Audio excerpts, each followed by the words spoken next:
Installation of horizontal spool pin. Raise the needle to its highest position. Raise the presser foot. Take out bobbin.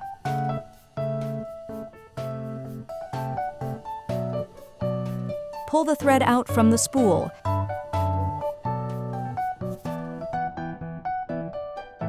Wind thread clockwise around bobbin winder tension discs.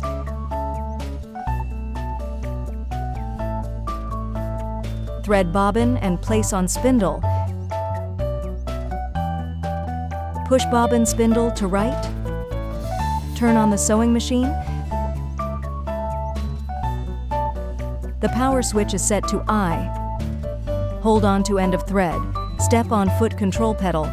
Cut off excess thread. Step on foot control pedal. Continue wind the bobbin.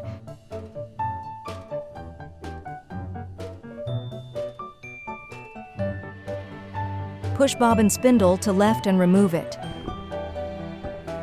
Insert the bobbin in the bobbin case with the thread running. Pull the thread through the slit.